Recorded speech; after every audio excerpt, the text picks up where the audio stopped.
আসসালামু আলাইকুম ভিউয়ার্স, সাফা বাংলা টিভির আন্তর্জাতিক সংবাদে আপনাদেরকে স্বাগতম। শুরুতেই থাকছে সংবাদ শিরোনাম। আমার বাসায় কাজ করে গেছে পিয়ন, 400 কোটি টাকার মালিক। আরো থাকছে ট্রাম্পের ওপর হামলাকারীর পরিচয় জানালো এফবিআই। সর্বশেষ নিরাপত্তায় ব্যর্থতার জন্য আঙুল উঠেছে সিক্রেট সার্ভিসের দিকে। বিস্তারিত খবর জানতে ভিডিওটি শেষ পর্যন্ত দেখুন। দেশ বিদেশের সকল সংবাদ সবার আগে পেতে চ্যানেলটি সাবস্ক্রাইব করে রাখুন। সরকার ধরছে বলেই দুর্নীতির তথ্য প্রকাশ পাচ্ছে বলে জানিয়েছেন প্রধানমন্ত্রী শেখ হাসিনা।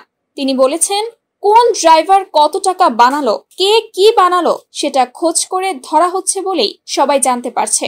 রোববার বিকালে গণভবনে সংবাদ সম্মেলনে এক প্রশ্নের জবাবে তিনি এ তথ্য জানান।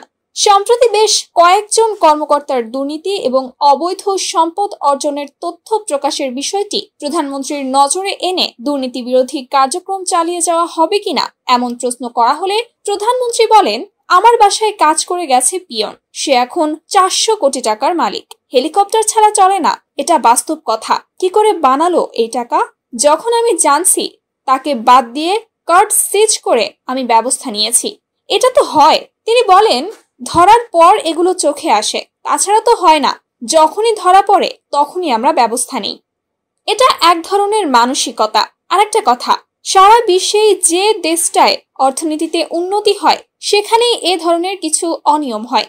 কিছু লোকের হাতে চলে যায়, কিছু টাকা পয়সা বানায়। তারা তো অপেক্ষা করে থাকে, যুগ যুগ ধরে এভাবেই চলে আসছে। চলে যাচ্ছি পরের সংবাদে।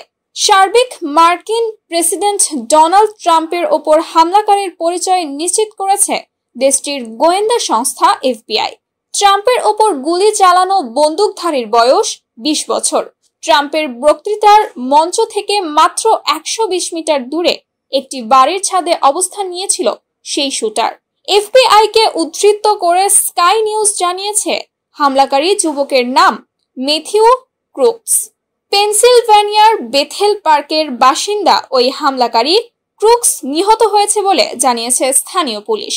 তবে কি কারণে এই হামলা চালানো হয় তা নিয়ে তদন্ত চলছে। হিন্দুস্তান টাইমসের এক খবরে বলা হয়েছে, তবে এই শুটারকে হত্যা করার ভিডিও সোশ্যাল মিডিয়ায় পোস্ট করে একাধিক মানুষ প্রশ্ন তুলেছেন। শুটারের দিকে আগে থেকেই নজর ছিল স্নাইপারের। তাহলে কেন এই ঘটনা ঘটল? কেন আগেই শুটারকে থামানো গেল না? ভাইরাল ভিডিওতে দেখা গেছে, ট্রাম্প যেখানে ভাষণ দিচ্ছেন তার পাশেই একটি বাড়ির ছাদে আছেন 2 স্নাইপার। মঞ্চের উল্টো দিকে অপর এক ভবনের ছাদে ছিল সেই শুটার।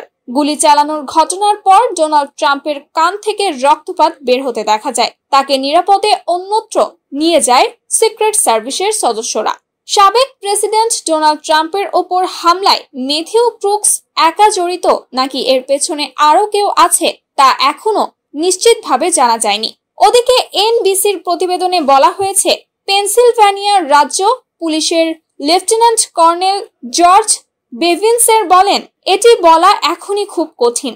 আমরা অস্থায়ীভাবে একজন বন্দুকধারীকে শনাক্ত করেছি, কিন্তু আমাদের তদন্ত চলছে।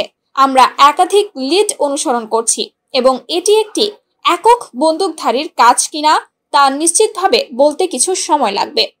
চলে যাচ্ছি পরের সংবাদে। যুক্তরাষ্ট্রের সাবেক প্রেসিডেন্ট ডোনাল্ড ট্রাম্পকে হত্যার উদ্দেশ্যে গুলি করা হয়েছে। এতে তিনি অল্পের জন্য রক্ষা পেয়েছেন, বিষয়টি নিশ্চিত করেছে গোয়েন্দা সংস্থা এফবিআই। তবে এই ঘটনা নিয়ে বেশ কিছু প্রশ্নের সৃষ্টি হয়েছে, বিশেষ করে কিভাবে হামলাকারী সিক্রেট সার্ভিসের নিরাপত্তা বেষ্টনী অতিক্রম করে ট্রাম্পের র্যালিতে প্রবেশ করেছে। সেখানে কি যে কোনো ব্যক্তির প্রবেশাধিকার ছিল? ঢোকার সময় তাদের দেহ তল্লাশি হয়েছে কিনা, নাকি ফ্রি পাস দেওয়া হয়েছে? বিশেষ করে আঙুল উঠছে সিক্রেট সার্ভিসের বিরুদ্ধে। ট্রাম্প নিজে অবশ্য তাৎক্ষণিক ব্যবস্থা নেওয়ার কারণে সিক্রেট সার্ভিস এবং অন্য আইন প্রয়োগকারীদের প্রতি কৃতজ্ঞতা জানিয়েছেন। কিন্তু কেউ কেউ প্রশ্ন তুলছেন সিক্রেট সার্ভিসকে নিয়ে। তারা বলছেন, সিক্রেট সার্ভিস পুরোপুরি ব্যর্থ হয়েছে। প্রতিনিধি পরিষদের স্পিকার মাইক জনসন বলেছেন, প্রতিনিধি পরিষদ এই বিষয়ে পূর্ণাঙ্গ তদন্ত করবে। এক্সে দেয়া এক পোস্টে তিনি বলেছেন, মার্কিন জনগণ সত্য জানার অধিকার রাখেন।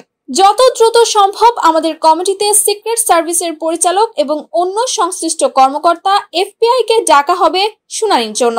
ওদিকে একজন মুখপাত্র দ্য হিলকে বলেছেন, হাউস ওভারসাইট কমিটিতে ব্রিফ করতে রাজি আছে সিক্রেট সার্ভিস। সিক্রেট সার্ভিসের সাবেক সুপারভাইজার ববি ম্যাকডোনাল্ড রয়টার্সকে বলেছেন, সব সময় সাবেক এই প্রেসিডেন্টকে আগের নিরাপত্তা দেওয়া উচিত, কিন্তু সব সময় তিনি তা ব্যবহার করেন না। হামলার ঘটনায় বিভিন্ন বিষয় নিয়ে তদন্তের প্রয়োজন আছে বলে মনে করি। কি ঘটেছিল সেই বিষয়ে এখন সিক্রেট সার্ভিসকে যাচাই করতে হবে। এমন ঘটনা ভবিষ্যতে যাতে আর না ঘটে, তা থেকে রক্ষা পাওয়া যায় তা নিশ্চিত করতে হবে।